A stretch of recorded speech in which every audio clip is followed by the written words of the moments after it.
حسنات ملک ایک T V channel پہ گفتگو کرتے ہوئے کہتے ہیں کہ عمران خان کا اخبار اور ٹی وی بحال ہو گیا ہے۔ عمران خان کو جب یہ بتایا گیا تو عمران خان نے مسکرا کر کہا، لگتا ہے کہ ڈونلڈ ٹرمپ صدر بن چکا ہے۔ وہ جیل میں رہ کر بھی اتنے لوگوں سے ملتا ہے، رابطہ رکھتا ہے، بیان جاری کرتا ہے، اس قدر مصروف رہتا ہے کہ خیال آتا ہے کہ وہی تو حکمران ہے۔ دوسری جانب نون لیگ ہے اور دوسری پارٹیز ہیں، اگلے ٹاکی لگا لگا کر جو ہے نا وہ چمکائے ہی چلے جا رہے ہیں، لیکن انجن ہی سٹارٹ ہی نہیں ہو رہا ان سے۔ محسن نقوی کو بہت زیادہ بریفنگ دے کر اور بڑے اہتمام سے امریکہ بھیجا گیا تھا، وہ یہ کام تو نہیں کر سکے، الٹا انہوں نے چین کے ساتھ پاکستان کے تعلقات کو داؤ پر لگا دیے۔ وزارت خارجہ کو کیوں وضاحت دینی پڑی، یہ ایک بڑا سوالیہ نشان بن گیا۔ جاوید لطیف کہتے ہیں کہ نواز شریف نے ووٹ کو عزت دو آج سے شروع نہیں کیا، بلکہ 35 سال ہو گئے نواز شریف کی اس جدوجہد کو۔ ڈونلڈ ٹرمپ کو تیسری بار صدر بنانے کے لیے آئینی ترمیم کی کوششیں کی جا رہی ہیں۔ قرارداد کانگریس کے رکن اینڈی اوگلیس نے پیش کی، جن کا کہنا تھا کہ ڈونلڈ ٹرمپ نے خود کو ایک انقلابی رہنما کے طور پر ثابت کیا ہے۔ عمران خان کو موجودہ گورنمنٹ اور ریاست کی جانب سے بنائے ہوئے جھوٹے الزامات اور مکار پروپیگنڈا کی بھین میں عمران خان کو آج جیل میں 540 دن مکمل ہو گئے۔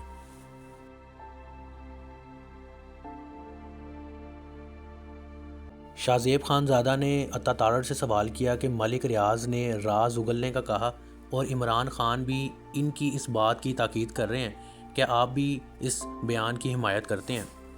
آگے سے عطا تارڑ نے جواب دیا کہ دونوں اشخاص ملک ریاض اور عمران خان معاملے کو موڑنے کی کوشش کر رہے ہیں، یہ بہت قابل مذمت ہے۔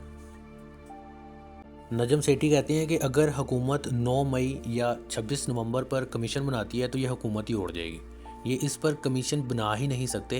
حکومت کی یہ سوچ ہے کہ پی ٹی آئی کو ہر حال میں ساتھ لے کر چلنا ہوگا موجودہ حالات کے اندر۔ حکومتی اراکین کی فیک نیوز پر کون جیل جائے گا؟ ماریہ میمن کا حکومتی رہنماؤں کے بیانات چلا کر سوال۔ آج نون لیگ والے بڑی خوشی سے پیکا ایکٹ پیش کرنے والوں کی چیئر لیڈر بنے ہوئے تھے، جبکہ ماضی میں یہی نون لیگ اس پر بہت تنقید کرتی تھی۔ محسن نقوی کہتے ہیں کہ امریکی ایوان نمائندگان کو پاکستان کے خلاف اکسایا جا رہا ہے۔ سرکاری دستاویزات میں انکشاف ہوا ہے کہ پاکستانی 6 ماہ کے دوران 87 ارب اور 52 کروڑ روپے کی جو ہے نا وہ چائے پی گئے پچھلے 6 ماہ کے دوران۔ شاہد خاقان عباسی کہتے ہیں کہ مسلم لیگ نون نے جب ووٹ کو عزت دو کی بجائے اقتدار کو عزت دو کا فیصلہ کیا تو پھر میرا مسلم لیگ نون میں رکنا مشکل تھا۔ حفیظ اللہ نیازی کا دعویٰ ہے کہ کمیشن بھی بنے گا اور عمران خان کی رہائی بھی ہوگی۔ ہفتہ 2 ہفتہ 4 ہفتہ میں کوئی ذائچہ نہیں نکال رہا، اس کے علاوہ کوئی چارہ نہیں ہے پاکستان کی گورنمنٹ کے پاس۔ جاوید لطیف کہتے ہیں کہ عالمی قوتوں کا ایک شخص کے ساتھ تعلق تھا اور اب بھی تعلق ہے اور ہم پر اسی کی جانب سے دباؤ ہے۔ عالمی قوتیں پاکستان کو غیر مستحکم کرنا چاہتی ہیں۔ میں آج بھی کہتا ہوں کہ عالمی دباؤ کے تحت مذاکرات ہو رہے ہیں۔ ورلڈ بینک جنوبی ایشیا کے نائب صدر مارٹن رائسر کا پاکستانی معیشت سے متعلق اہم بیان۔ پاکستان 2035 تک 7% کی سالانہ شرح نمو کے ساتھ $1 ٹریلین کی معیشت بننے کی صلاحیت رکھتا ہے۔ مسرت چیمہ کہتی ہیں کہ میں تو یہ سوچ کر پریشان ہوں کہ فیک نیوز کے خلاف جو قانون بن گیا ہے اس کے بعد مطالعہ پاکستان کی بک کا کیا بنے گا۔ حماد اظہر کہتے ہیں کہ معیشت تباہ، جمہوریت تباہ، خارجہ پالیسی تباہ، عدلیہ کو 26ویں ترمیم کے ذریعے زرداری اور شریف خاندان کے حامیوں کے حوالے کر دیا گیا، اپنے ہی ادارے کو عوام مخالف وسطیت کا آلہ بنا کر عوام سے دور کر دیا۔ اگر سوال کرو تو صاحب بہادر غداری کے مقدمات درج کر دیتے ہیں۔ ندیم قریشی کہتے ہیں کہ حکومت سے اگر پوچھیں کہ یونان کشتی حادثے میں لوگ کیوں ڈوبے تو حکومت کہتی ہے کہ 9 مئی ہو گیا تھا۔ ان سے اگر پوچھیں کہ مہنگائی کیوں نہیں ختم کی تو کہتے ہیں کہ 9 مئی ہو گیا تھا۔ ان سے پوچھیں کہ پاکستان کی ایکسپورٹ کہاں ہے تو کہتے ہیں 9 مئی ہو گیا تھا۔ عمران خان نے اکثریت سے الیکشن جیتا، لیکن انہوں نے جعلی حکومت بنا کر قبضہ کر لیا۔ اداروں نے انہیں مکمل سپورٹ فراہم کی۔ پاکستان میں صاف اور شفاف انتخابات کی اشد ضرورت ہے۔ فوج کا سیاست میں کردار کسی صورت قابل قبول نہیں۔ محمود خان اچکزئی۔ اسلام آباد ہائی کورٹ عدت کیس میں عمران خان اور بشرا بی بی کی بریت کے خلاف خاور مانیکا کی اپیل نئے تعینات ہونے والے ایڈیشنل جج اعظم خان کے سامنے سماعت کے لیے مقرر۔ اعظم خان بطور ایپلیٹ جج عدت کیس کے اخراج کو مسترد کر کے بحال کر چکے ہیں۔ مولانا فضل الرحمان کہتے ہیں کہ ہماری قومی اسمبلی کی نشستوں پر بھی ڈاکہ ڈالا گیا۔ محسن نقوی کہتے ہیں کہ امریکہ میں چین کے خلاف کسی تقریب میں شرکت نہیں کی میں نے۔ مخالفین زہریلا پروپیگنڈا کر رہے ہیں۔ امریکی ایوان نمائندگان کو پاکستان کے خلاف اکسایا جا رہا ہے۔ سیاست کریں لیکن اس حد تک نہ جائیں کہ پاکستان کا نقصان ہو۔ عدت جیسے غلیظ کیس کو اسلام آباد ہائی کورٹ میں دوبارہ سے کھلوایا جا رہا ہے، اور جج بھی وہ جو 26ویں ترمیم کے ذریعے ابھی لگایا گیا۔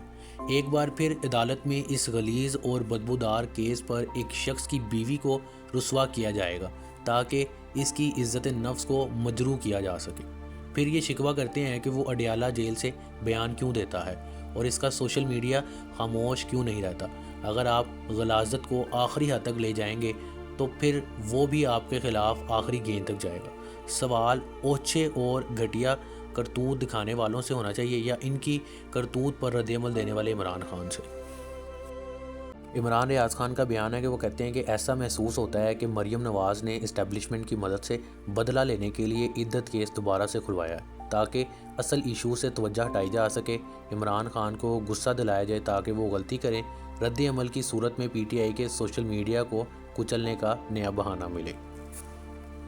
دوران عدت نکاح کیس دوبارہ کھول کر پھر سے غلاظت کے طوفان کو کھول دیا گیا ہے۔ اب ہر طرف سے پھر گھٹیا کردار کشی کا نیا سلسلہ شروع ہو جائے گا۔ پی ٹی آئی کی جیل سے باہر قیادت کو بار بار کہا جا رہا ہے کہ ہمیں آپ سے کوئی پرابلم نہیں ہے، آپ مائنس عمران خان پر راضی ہو جائیں۔ تاحال پی ٹی آئی قیادت اس بات پر آمادہ نہیں ہو رہی۔ مونا عالم کا بیان۔ پہلے سیاست میں خواتین کے خلاف مہم چلانے والے سامنے نہیں آتے تھے، لیکن بشرا بی بی کو سیاسی مخالفین، صحافیوں اور میڈیا نے کھل کر نہ صرف ٹارگٹ کیا بلکہ اسے نارملائز بھی کیا۔ وہ فرعون اور یزیدی ٹولے جو عدت جیسے مکروہ اور گھٹیا مقدمے بنا رہے ہیں اور ان میں سزائیں دے رہے ہیں اور دلوا رہے ہیں، اس دنیا میں بھی اور آخرت میں بھی ان کا اور ان کی اولادوں کا منہ کالا ہوگا انشاءاللہ۔ شوکت بصرہ کا بیان۔ اسلام آباد ہائی کورٹ میں 2 نئے ججز تعینات کیے گئے اور دونوں جونیئر ترین ججوں کو عمران خان سے متعلق ہائی پروفائل کیس سونپ دیے گئے ہیں۔ عدنان عادل کا بیان۔ حامد میر کہتے ہیں کہ میڈیا کو کنٹرول کر کے آپ جبر کے خلاف بغاوت کو کنٹرول نہیں کر سکتے۔ ایک ادارے کو مضبوط بنانے کے لیے باقی اداروں کو کمزور کرنے کی پالیسی ریاست کی رٹ کو صرف اسلام آباد تک محدود کر دے گی، کیونکہ سیاسی آزادیوں پر پابندیوں کو قبول کرنا ہمارے ڈی این اے میں نہیں ہے۔